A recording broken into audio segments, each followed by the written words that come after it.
Hey kiddos. Okay, so on Google Classroom, I shared with you my World War One video or World War One Google Slides. So I want you to open up Google Classroom if you're not already there, and go to slide one.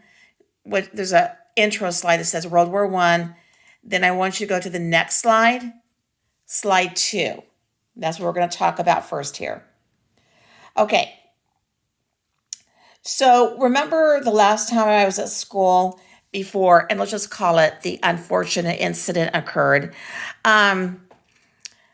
We talked about the four big reasons for this war: main, militarism, alliances, imperialism, and nationalism.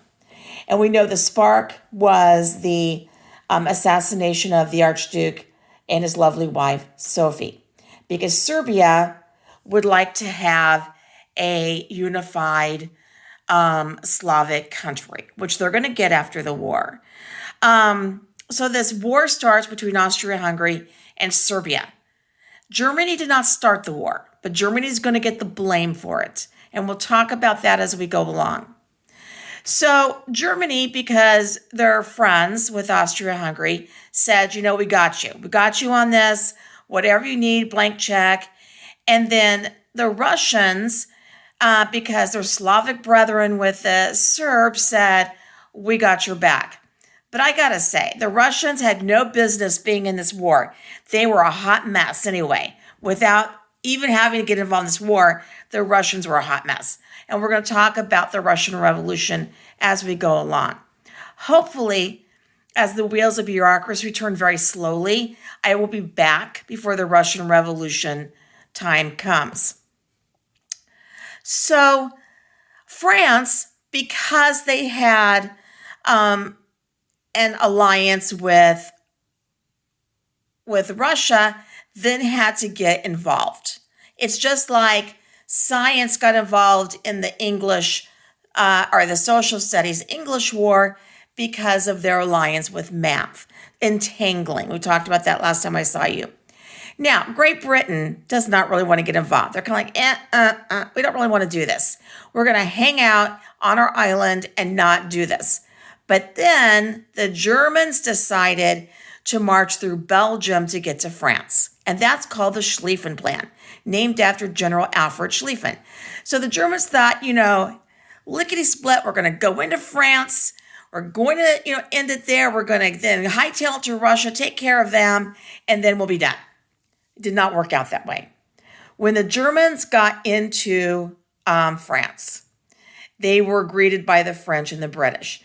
So now, because the British had an agreement with the Belgians, who the Germans marched through, and Belgium said, no, we're a little neutral country. We make chocolate. Please leave us alone.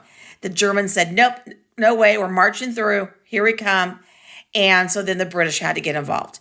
So when they got into France, the Marne River, 25 miles away from Paris, they come like face to face with the British and the French, and everything just comes to a grinding halt. So now everybody has to dig trenches and just kind of settle in. All right, so now I want you to go to your next slide. Because I already talked about the trenches and the sides of the war. So the Germans then are going to be joined by Austria-Hungary, the Ottoman Empire, and Bulgaria. Now, this trench war, not the first trench war we see. We see trenches in the American Civil War. But this is going to be the longest, hundreds of miles of trenches, the longest use of trenches. And so because it becomes a trench war, because it becomes a slow war of attrition, then everything is just going to get bogged down. The middle between the trenches, I know you remember this from last year, was called the no man's land. You didn't want to be running out hickley-pickley in no man's land because you're going to get shot. So during the day, they'd stay in their trenches and then lob artillery and stuff over. And then at night, they would do what we call going over the top, and they'd crawl out on their bellies and then go try to make it to the other trench and drop in some artillery, grenades, shoot, whatever, and then crawl back into their trenches. And so this is now going to be the hallmark of this war. So war of attrition means to wear down. which is what each side is going to try to do. So this war that they think is going to be over by Christmas, that's just going to be a few months long, is going to turn into 4 years of hellaciousness. All right, more later. Hopefully I'll be zooming in pretty soon.